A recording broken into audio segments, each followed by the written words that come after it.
Hello class 11th। आज से हम स्टार्ट कर रहे हैं अपनी रीस्टार्ट सीरीज जो आपके एग्जाम के लिए बहुत ज़्यादा इंपॉर्टेंट है। तो चलिए स्टार्ट करते हैं, टाइम वेस्ट करना ही नहीं है क्योंकि हमारे एग्जाम आने वाले हैं। सबसे पहले हम देखते हैं आज हम जो स्टार्ट कर रहे हैं वो हम स्टार्ट कर रहे हैं बेसिक टर्म। बेसिक टर्म में सबसे पहले आता है हमारे पास कैपिटल। कैपिटल किसे कहते हैं?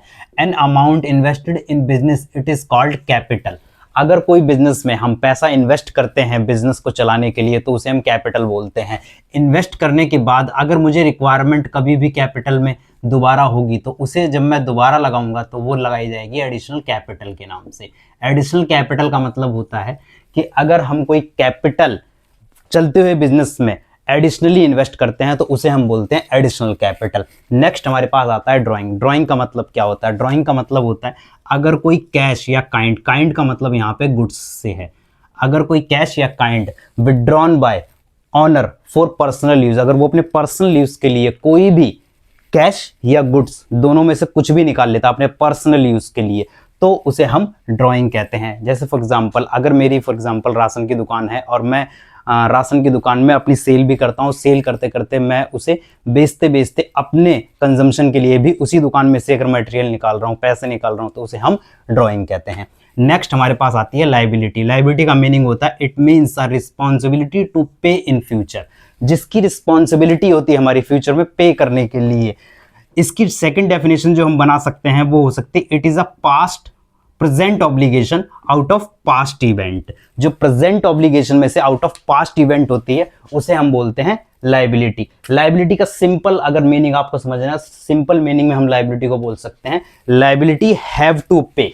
नेक्स्ट हमारे पास आती है लायबिलिटी के दो टाइप होते हैं। एक टाइप होता है करंट लायबिलिटी, सेकेंड टाइप होता है नॉन करंट लायबिलिटी। जो हमारा करंट लायबिलिटी होता है उसे हम बोलते हैं which are payable within 12 month. जो हम 12 महीने या एक अकाउंटिंग ईयर के अंदर हम पे करने की कैपेसिटी रखते हैं उसे हम बोलते हैं करंट लायबिलिटी। अगर कोई लायबिलिटी हम 12 महीने से ज़्यादा के लिए अपने पास होल्ड कर रहे हैं वो हमारी लायबिलिटी बन जाती है नॉन करंट लायबिलिटी।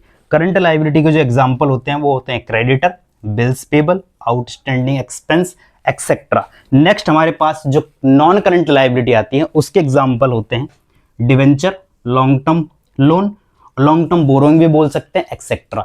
ये हमारे करंट लायबिलिटी के टोटल एग्जाम्पल होते हैं। नेक्स्ट हमारे पास जो आ रहा है वो है असेट्स। असेट्स किसे कहते हैं? Assets are property owned by entity. अगर कोई प्रॉपर्टी, कोई एंटिटी, कोई एंटरप्राइज, कोई बिजनेस होल्ड करता है, ओन्ड करता है तो उसे हम उस बिजनेस के लिए असेट्स कहते हैं। And also given economical benefit in future. अगर कोई असेट्स हमें इकोनॉमिक बेनिफिट देती है फ्यूचर के लिए तो उसे हम क्या बोलते हैं? असेट्स बोलते हैं। इसके एग्जाम्पल जो होते हैं वो होते हैं मशीनरी, बिल्डिंग और debtor, cash, computer, goodwill etcetera. Assets जो होती हैं वो हमारी दो टाइप की होती हैं, एक होती है करंट असेट्स, एक होती है नॉन करंट असेट्स। अगर करंट असेट्स की बात करें तो करंट असेट्स की डेफिनेशन होती है which can be converted into cash with in 12 month. 12 month का मीनिंग यहाँ पे एक अकाउंटिंग ईयर से, अकाउंटिंग ईयर का मतलब होता है 12 महीने, 12 मंथ का एक पीरियड जो होता है उसे हम बोलते हैं अकाउंटिंग ईयर। करंट असेट्स का जो एग्जांपल है वो है cash, bank, stock, debtor, prepaid expense. ये सब हमारे करंट असेट्स होते हैं जो 12 मंथ या उससे कम में कैश में कन्वर्ट हो जाए विद इन 12 मंथ या एक अकाउंटिंग पीरियड भी बोल सकते हैं तो उसे हम करंट असेट्स कहते हैं। नॉन करंट असेट्स की डेफिनेशन जो है which can not be converted into cash with in 12 month और एन अकाउंटिंग पीरियड। अगर वो कोई भी असेट्स कैश में कन्वर्ट नहीं होती है, कितने मंथ में? 12 मंथ, या उसी को हम अकाउंटिंग ईयर भी बोलते हैं।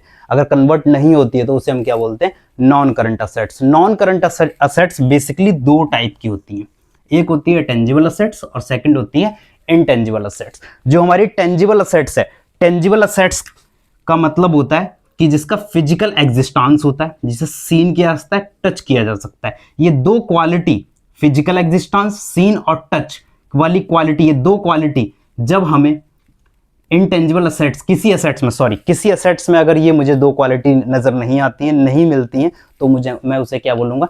Intangible assets. कौन कौन सी क्वालिटी? फिजिकल एग्जिस्टेंस नहीं होना चाहिए, नेक्स्ट सीन एंड टच नहीं कर सकते हैं। जो टेंजिबल असेट्स होती है उसका फिजिकल एग्जिस्टेंस होता है, टच और सीन भी किया जा सकता है। उसका एग्जांपल होता है मशीन, बिल्डिंग, कंप्यूटर एक्सेट्रा, और भी हो सकते हैं। इसमें हम बाइसिकल भी रख सकते हैं, ठीक है, लैंड भी रख सकते हैं। इनटेंजिबल असेट्स की अगर बात करें तो इनटेंजिबल असेट्स में दो क्वालिटी नहीं होती, एक फिजिकल एग्जिस्टेंस नहीं होता है उसका, सेकंड सीन एंड टच नहीं कर सकते हैं। कौन कौन से एग्जांपल होते हैं? एक होता है गुडविल, पेटेंट, कॉपीराइट, ट्रेडमार्क। ये सारे हमारे हाँ नॉन करंट सॉरी ये सारे हमारे इनटेंजिबल असेट्स के एग्जाम्पल होते हैं। अब हम चलते हैं नेक्स्ट टॉपिक पे, एक्सपेंस। एक्सपेंस का मतलब होता है amount spend to earn revenue. Revenue earn करने के लिए जो एक्सपेंस किया जाता है उसे हम एक्सपेंस कहते हैं। जैसे रेंट कर दिया, सैलरी, वर्करों से काम करवाया उसके लिए हमने सैलरी पे कर दी, इलेक्ट्रिसिटी बिल पे कर दिया। नेक्स्ट, एक्सपेंस को हम तीन पार्ट में डिवाइड करते हैं। पहला पार्ट है हमारा अगर खर्चा हम ऑन टाइम करते हैं, अगर एक्सपेंस हम ऑन टाइम करते हैं, या एक्सपेंस हम बिफोर टाइम करते हैं, या एक्सपेंस हम आफ्टर टाइम करते हैं। अगर एक्सपेंस हम ऑन टाइम करते हैं तो उसे हम बोलते हैं एक्सपेंस। अगर ऑन टाइम, फॉर एग्जांपल आज अगर मैंने कोई एक्सपेंस किया, आज मैंने सर्विस ली, आज मैंने कोई भी खर्चा किया, तो उसको अगर मैं आज ही सर्विस ले रहा हूँ, आज ही खर्चा कर रहा हूँ, तो उसे मैं एक्सपेंस कहूँगा।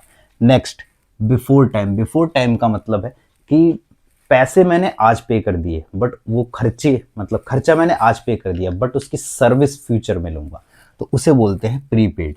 और प्रीपेड हमारा बन जाता है असेट्स। एग्जांपल के लिए जैसे फोन, फोन का हम रिचार्ज करते हैं दो तरीके से, एक पोस्ट पेड कनेक्शन से होता है, एक प्रीपेड। जो प्रीपेड होता है उसमें क्या होता है, पहले हमें पैसे देने होते हैं, बाद में उसके लिए हमें क्या मिलती है, सर्विस प्रोवाइड की जाती है। पहले हम रिचार्ज करते हैं देन सर्विस प्रोवाइड करते हैं, मतलब फर्स्ट पेमेंट देन सर्विस।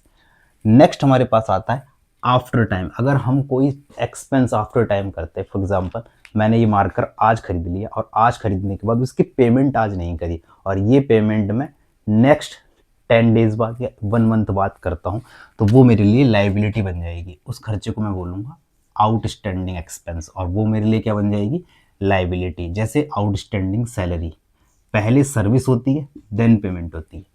पहले वर्कर पूरे महीने काम करते हैं, फिर उसके बाद उन्हें सैलरी मिलती है, मतलब पहले खर्चा ड्यू किया जाता है देन सर्विस के लिए खर्चा पे किया जाएगा। नेक्स्ट हमारे पास आता है इनकम। इनकम का मतलब होता है total revenue minus total expense. जितना मेरे को रेवेन्यू हुआ है और उसके ऊपर जितना मुझे एक्सपेंस करना पड़ा है, टोटल रेवेन्यू में से मैं टोटल एक्सपेंस को माइनस कर दूंगा, उसे हम बोलेंगे इनकम। इनकम में तीन पार्ट आते हैं, एक इनकम होता है, एक प्रॉफिट होता है और एक गेन होता है। अब इन तीनों में डिफरेंस क्या है? प्रॉफिट किसे कहते हैं? प्रॉफिट का मतलब है earn by business related transaction. मेरा कपड़े का बिजनेस है, अगर मैं कपड़े बेचकर जो पैसे कमाता हूँ वो एक्चुअली मेरे लिए क्या बन जाएगा, प्रॉफिट। अदर देन अगर मैं बिजनेस को छोड़कर किसी और ट्रांजेक्शन से पैसे कमाता हूँ, जैसे मैंने असेट्स बेच दिए, अपना लैपटॉप बेच दिया, अपनी बिल्डिंग बेच दी, इससे कमाया हुआ जो प्रॉफिट होता है उसे प्रॉफिट ना कह के मैं क्या बोलूँगा, गेन बोलूँगा। Earn other than day to day transaction, like sale of assets, कोई असेट्स बेच दी मैंने, तो इससे जो मुझे रेवेन्यू जनरेट होगा, जो मुझे इससे इनकम होगी, उसे मैं प्रॉफिट ना कहकर क्या बोलूँगा, गेन। नेक्स्ट हमारे पास जैसे हमने एक्सपेंस का पढ़ा था वैसे ही इनकम के भी तीन पार्ट होते हैं।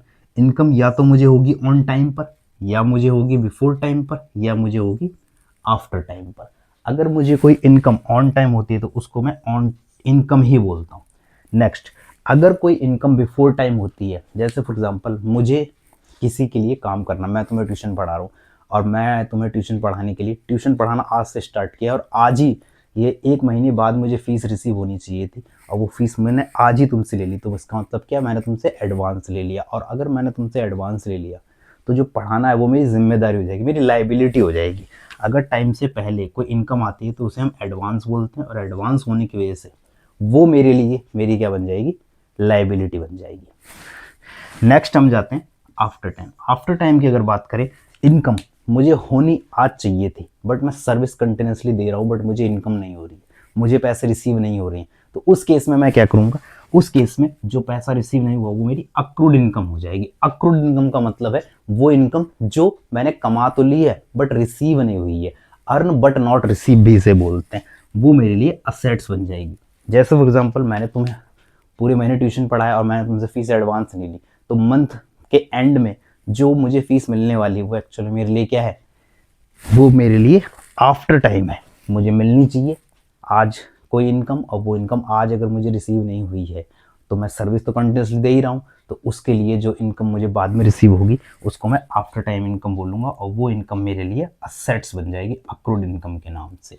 नेक्स्ट हम चलते हैं, नेक्स्ट है हमारा depreciation, point number 7, fall in value of the assets. Assets की वैल्यू में जो डाउनफॉल आता है उसको हम डेप्रिसिएशन कहते हैं। डेप्रिसिएशन हर एक असेट्स पे लगता है, बट कुछ एक्सेप्शनल चीज़ें हैं जिनकी लाइफ होती है, जैसे लैंड, लैंड के ऊपर डेप्रिसिएशन नहीं लगता है, बिल्डिंग के ऊपर डेप्रिसिएशन लगता है, मशीनरी के ऊपर डेप्रिसिएशन लगता है। तो जिस चीज़ की लाइफ है, लाइक लैंड, प्लांट्स, जो पेड़ पौधे होते हैं, इन पर डेप्रिसिएशन चार्ज नहीं किया जाता है, क्योंकि इनके पास इनकी अपनी लाइफ क्योंकि इनकी लाइफ नहीं होती है, ये मतलब कभी ख़त्म नहीं होने वाली चीज़ है। देयरफॉर हम इन्हें क्या बोलते हैं कि इनके ऊपर डेप्रिसिएशन नहीं लगता। जैसे लैंड हुआ, प्लांट मतलब पौधे वाले जो होते हैं, पौधों पर नहीं लगता है। हाँ, प्लांट एंड मशीनरी है, उन पर डेप्रिसिएशन लगाया जाता है। नेक्स्ट हमारे पास आता है डेटर। डेटर की अगर बात करें तो डेटर किसे बोलते हैं, अगर हम कोई ट्रांजेक्शन, मतलब हमारा बिजनेस या तो सर्विस का होगा या तो गुड्स का होगा, अगर मैं गुड्स या सर्विस उधार में सेल करता हूँ, उधार में बेचता हूँ, तो जिनको मैं उधार में बेचता हूँ वो मेरे लिए क्या बन जाते हैं, डेटर बन जाते हैं। फॉर एग्जांपल मैंने राम को सेल कर दिए हैं goods, sell goods on credit.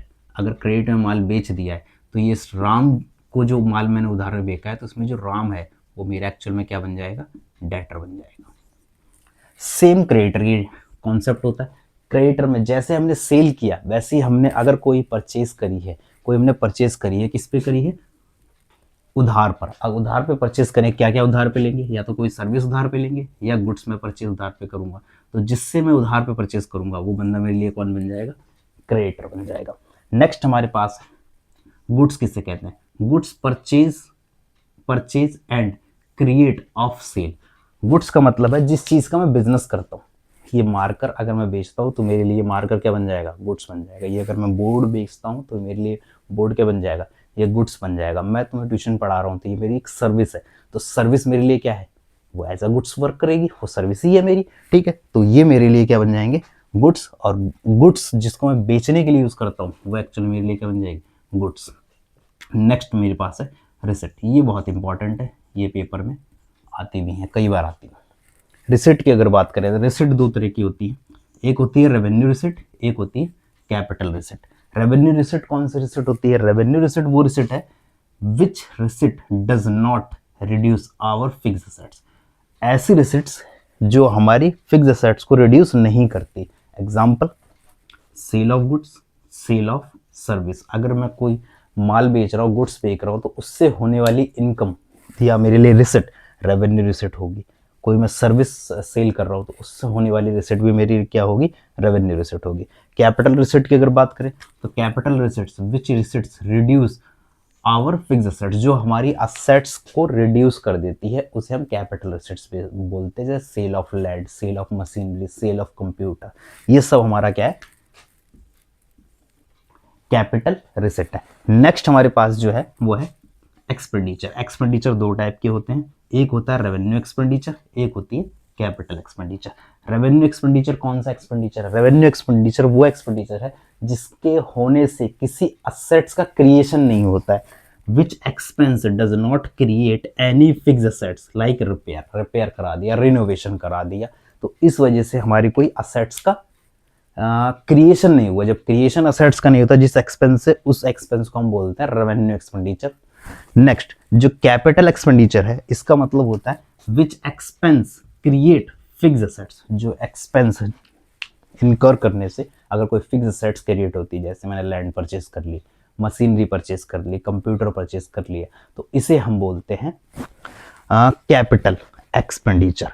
तो टोटल ये था हमारा बेसिक टर्म। बेसिक टर्म के बाद अभी हम इसमें और आगे बढ़ेंगे।